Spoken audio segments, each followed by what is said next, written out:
Hello everyone, I hope you're all doing very well. Today's valued viewer request is from William Jones.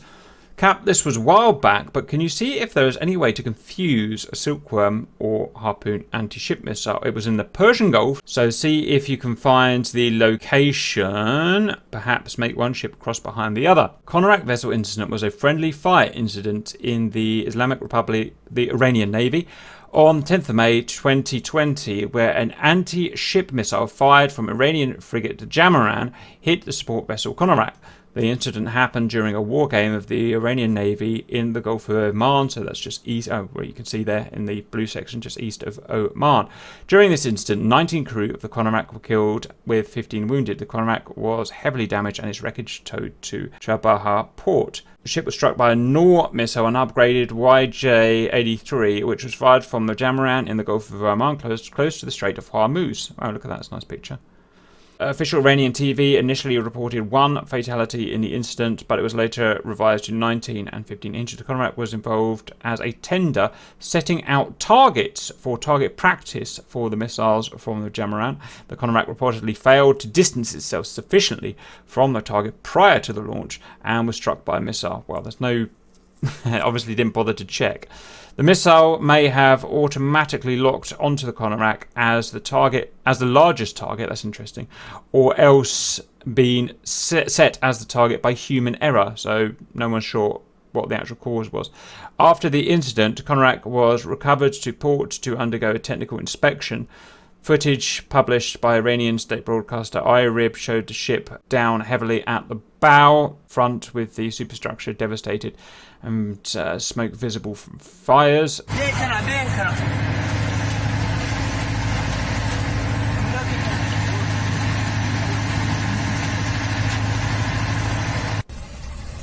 Yeah, that was one seriously heavy damaged ship. So it sounds as if, most likely, it didn't get away from the target quick enough. There was an error in communication, and the missile probably switched targets itself, because we know they are essentially self-guiding in the terminal phase.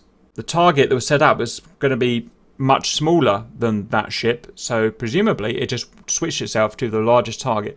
So let's go have our version of a support vessel laying out small targets, and let's see if we can get the missile to officially go for the correct target, but then decide to go for the larger target in DCS. Let's see what happens. Any predictions, RC? I don't know. I don't know either. Let's see what let's just going to see what happens. Stand by. We are just south of Jask port, which is where all this happened. We've got our Iranian frigate here. That's actually Chinese, but it's near enough. It fires the YJ-83, the Chinese anti-shipping missile. So we're relatively accurate so far. We're firing at a towed decoy, or a static decoy actually. It's 12 miles, so it's considered over the horizon in that it's not going to have a direct line of sight, or at least DCS won't think it has. We're shooting at this guy here, a civvy boat like that. Now what we did have was a realistic sized support vessel dropping a speedboat or a bog hammer, which is much more true to how the actual exercise is. But what we found is that the bog hammer / speedboat was so small we couldn't get this guy here to target it with its anti-shipping missiles. So we've scaled everything up. We've scaled up. This is now the support vessel, big ship, and it's dropping this off a little ship that's static. That's going to be moving away at 10 knots. This guy here is programmed to only fire at this guy here. You can see the targeting marker there, and just to prove, attack group Naval 1. That one there is Naval 1. That one there is Naval 3. So what we should see, hopefully, is that these missiles go and hit this guy only. Stand by. Okay, we've got our Iranian frigate. He's going to do something. I don't know what he's going to do. There we go. Chinese harpoons out. Wow, look at them twist, I see. Twist! Very cool. Okay, don't know why he's put lots out. I only asked for one, but you know what? It's near enough. So let's follow them. YJ-83. They're doing something, I'll see. They're doing... Wow, because we really needed 8 of them. Let's go and see what they're doing. Firing at a carrier. And that is... now that's interesting. They've gone for the carrier. So, as you saw, they were specifically tasked to go for that guy there, but they've changed their mind halfway, gone for this one. Let's see if they all go for this one. And we're about, I don't know, a couple of hundred meters away from the other boat. 2, 3, 4, Where are the next 4 coming? Speed up. Oh, here as well, RC.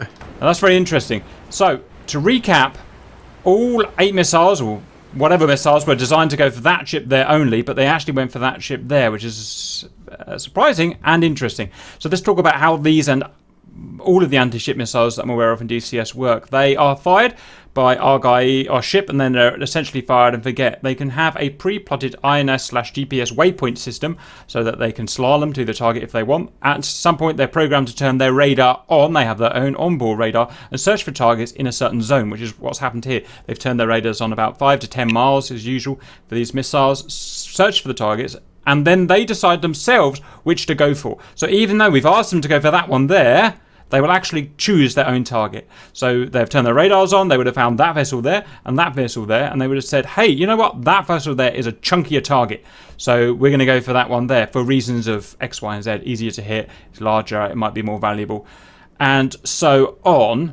And the problem with that is that these missiles don't have any kind of active IFF. They will treat all ships that are in the zone that they've designed to be searched or searching in as baddies. So even though this guy here could or would have been a goodie, it would have gone for it anyway.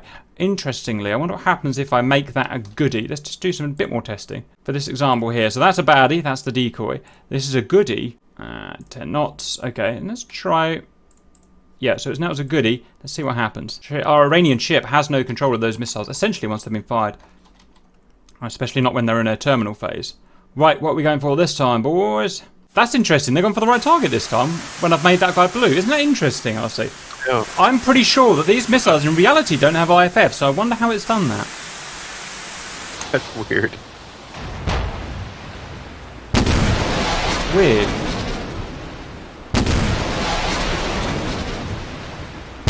Did it shoot 8 again? I guess I need you guys. Oh, let's see if the. Oh, they've all self-detonated when that destroyed. So DCS is not going to be accurate to real life in this sense, I imagine. My understanding is that those YJ-83s would have treated a blue and a red ship the same. Now, I can't say that with any certainty because I just don't know. It's just my understanding of how these and AGM-84s and stuff work.